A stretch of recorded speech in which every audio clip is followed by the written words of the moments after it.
ये है जी मस्जिद गमामा। यहाँ हुज़ूर अलैहिस्सलातु वस्सलाम नवाफिल अदा किया करते थे बारिश के लिए। गमामा कहते हैं बादलों को।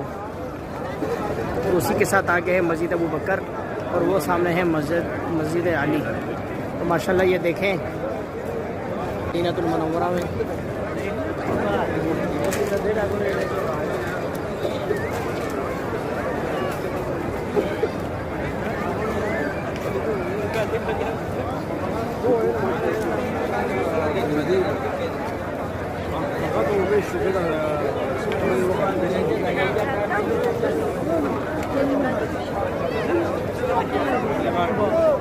माशाल्लाह क्या नज़ारे हैं हरम पाक के। माशाल्लाह